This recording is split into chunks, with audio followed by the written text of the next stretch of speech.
नमस्कार मित्रों। तो आइए हमारी आपकी आज फिर चर्चा होगी, अर्थात फिर मुलाकात होगी। चर्चा तो आगे होगी, तो हमारी आपकी फिर मुलाकात होगी।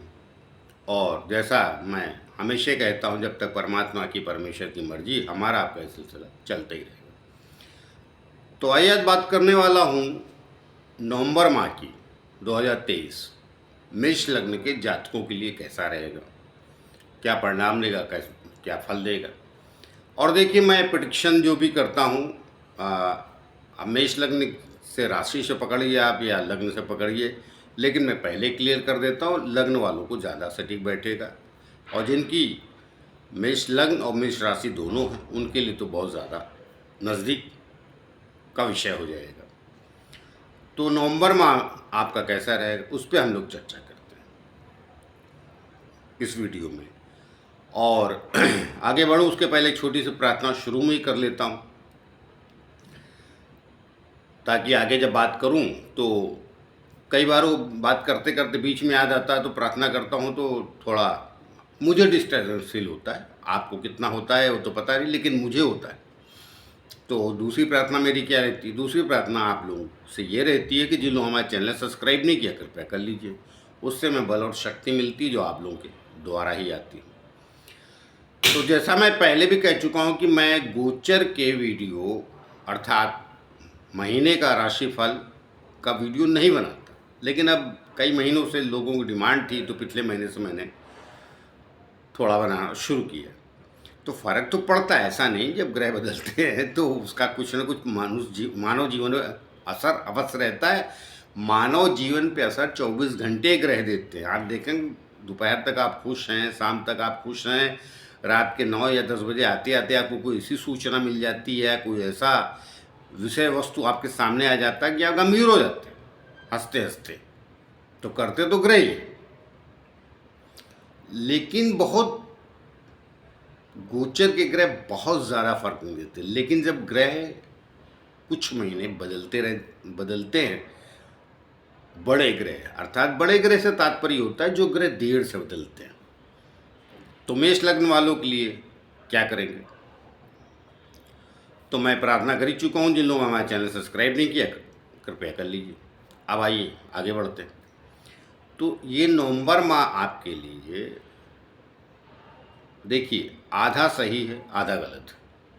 अर्थात शुरुआत का 1 से लेकर 17 नवंबर तक तो मेष लग्न वालों के लिए अच्छा ही है। पहले से भी अच्छा चल रहा था, कुछ खास विशेष गड़बड़ नहीं था गोचर के हिसाब से। अब किसकी क्या दशाएं चलती, देखिए 9 ग्रह होते हैं, किसकी कौन सी दशा चल रही, कौन सी अंतर्दशा चल रही है, उस विषय में तो मतलब आपकी कुंडली देख के ही पता चलता है। लेकिन गोचर के हिसाब से पीछे भी खराब नहीं था, कुछ न कुछ बेहतर ही हुआ होगा। छोटी मोटी अच्छी दशाएं भी चल रही होंगी या नहीं भी चल रही होंगी, तो गोचर ने कुछ अच्छा फल दिया, क्योंकि लगने हिसाब का पहले से अच्छा चल रहा था। पहले छठे चल रहा था, बाद में तुला राशि में चल रहा, आपके लग्न को देखता है और वहाँ से कर्म स्थान को भी देखता है, तो बलवान बनाता है। तो अभी भी वहीं चलेगा 17 नवंबर तक, तो कोई तकलीफ नहीं है मेष लगन के लिए। जो पीरियड है अच्छा बीतेगा। और जैसा कि मैं पहले भी कह चुका हूँ, गोचर में मुख्य रूप से आपका लग्न का मालिक, कर्म का स्वामी और सूर्य चंद्रमा, इनको विशेष रूप से पकड़ा जाता है, क्योंकि लग्न आप हैं और कर्म आपका क्या करते हैं आप, वहीं ज़्यादा डिस्टर्बेंस और ये चीज़ें होती हैं। और पंचम बोल रहा हूँ, सूर्य और चंद्रमा, हाँ तो पंचम आपका चलिए। सूर्य पंचम का स्वामी आपका सूर्य है, मुंह से निकल गया तो चलिए पंचम ही पकड़ लेते हैं। पंचम आपका सूर्य और चौथा स्थान आपका चंद्रमा है। मेष लग्न में चौथे स्थान का स्वामी चंद्रमा है। कर्क राशि आती चौथे स्थान पे और सिंह राशि आती पंचम है। दोनों का स्वामी है, दोनों 2 स्थानों का स्वामी, पहले का चौथे स्थान का चंद्रमा और पंचम स्थान का सूर्य। तो आपके लिए तो उसे भी विशेष मायने रखता है। तो मैं क्या समझा ये रहा था, देखिए हर लग्न में गोचर जो होता है, अर्थात महीने का जो राशिफल होता है, वो क्या प्रभाव देता है? तो प्रभाव यही देता है। 4 प्लैनेट आप पकड़ लिए, लग्न अर्थात लग्नेश आपका जो भी है, और कर्मेश और सूर्य चंद्रमा। तो आपकी कुंडली में तो चौथे और पंचम स्थान के स्वामी ही सूर्य चंद्रमा। तो चंद्रमा को विशेष रूप से हर 2 दिन में बदल जाता है, सवा 2 दिन में। तो विशेष रूप से आप उसको वो मत पकड़िए गंभीरता से, वो आपका उतार चढ़ाव 2 दिन में 3 दिन में होता रहता है। मगर विशेष रूप से किसको पकड़ेंगे? लग्न के मालिक को, अर्थात आपका लग्नेश कौन है? मंगल। लग्न का स्वामी कौन? मंगल। आपका व्यक्तित्व, आपकी पर्सनालिटी, और कर्म स्थान का स्वामी आपका शनि। तो अब आइए ग्रहों की बदलाव की बात कर लेते हैं। और राहु केतु सभी की कुंडली में कुछ दुख नहीं, ज़्यादा दुख कुछ सुख के लिए होते हैं। तो अब देखिए, खुशी की बात यह है कि आपके लग्न में ही राहु चल रहा था, जो बदल जाएगा 1 नवंबर को ही बदल जाएगा, या 30 तारीख 31 तारीख की रात को बदल जाएगा। तो 1 नवंबर को चलिए मान ली बदल गया, तो लग्न में तो नहीं रहा, अब वो मीन राशि में चला जाएगा, अर्थात आपके लग्न से 12वें। तो भी बहुत अच्छी स्थिति उसकी नहीं है, मगर लग्न से तो हट गया ना। और जब लग्न से वो हट गया तो कहीं न कहीं आपके लिए सुखद स्थिति है। मगर मैंने जैसा आपको कहा कि 17 नवंबर तक की सुखद स्थिति है आपके लिए। 17 नवंबर तक आपका जैसे पीछे कुछ अच्छा ही चल रहा था, 17 नवंबर तक अच्छा ही चलेगा, कोई तकलीफ वाली बात नहीं। लेकिन 17 नवंबर के बाद मैं दावेदारी नहीं करता हूँ।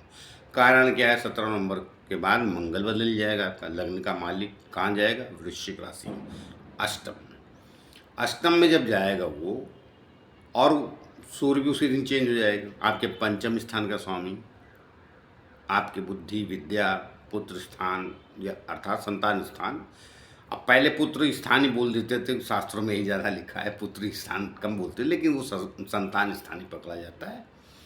तो थोड़ी हैबिट पड़ गई है हम शास्त्रों मतलब हम ज्योतिषाचार्यों को। पंचम स्थान अर्थात संतान स्थान, वहाँ का स्वामी कौन? सूर्य। वो भी 17 नवंबर को बदल के कहाँ चला जाएगा? अष्टम में, अर्थात वृश्चिक राशि। और पहले से वहीं आपके जो लग्न में खराब फल देता है बुध, तीसरे और छठे स्थान का स्वामी, तो 7 नवंबर से वहीं पहले ही चल रहा है। तो जब 17 को ये आपका मंगल सूर्य वहीं चला जाएगा तो तकलीफ। और भूलिएगा नहीं, 1 नवंबर से आपका राहु बदल गया, तो गया 12वें स्थान पर, अर्थात मीन राशि में, वहाँ से भी उसकी दृष्टि है। तो मुख्य बात आप पहले ये पकड़ें, 17 नवंबर तक कोई तकलीफ नहीं है, आपका जीवन बेहतर है, कोई कष्ट नहीं है। गोचर के प्लेनेट का जहाँ तक ताल्लुक है, और उसके बाद मैंने आपको बता दिया 3 ग्रह आपके अष्टम में चले जाएंगे। लग्न का मालिक, पंचम स्थान का मालिक सूर्य, और तीसरे और छठे स्थान का मालिक, अर्थात 2 गलत स्थानों का, 2 रोग स्थानों का स्वामी अष्टम में। उसके साथ आपका बुध, उसके साथ क्या रहेगा? आपका लग्नेश और पंचमेश सूर्य। तो बुध क्या करेगा? बुध बुद्धि को कुछ भ्रष्ट करेगा, और क्रोध के साथ, क्योंकि मंगल क्रोधी और सूर्य भी क्रोधी। कोई कुछ कहेगा, आपको बर्दाश्त नहीं होगा, उसकी वजह से कुछ बवाल होंगे। और उसमें मिर्ची, जिसको कहते हैं तड़का मार दिया, तो तड़का कौन मारेगा? वो 12वां बैठा राहु, उसकी 9वीं दृष्टि या पंचम दृष्टि पकड़िए, राहु उल्टा चलता है, तो दृष्टि तो है अष्टम स्थान। तो फिर क्या हुआ? और शनि महाराज की, तो देखिए मैं सत्य कहता हूँ, 17 नवंबर के बाद मेष लग्न के जातकों को चाहिए कि थोड़ा संभल के रहें। ये कुछ रिस्पेक्ट में कमी लाने का समय है, और आपके कुछ न कुछ एलिगेशन लगने का समय है, अर्थात कुछ न कुछ आपके ऊपर क्या बोलते हैं, कलंक, बड़ा भारी शब्द समझते हैं हम लोग, इतना भारी मत समझिए। छोटा भी कलंक होता है, बड़ा भी कलंक होता है। कलंक मतलब कुछ न कुछ दाग लगने की चांसेस।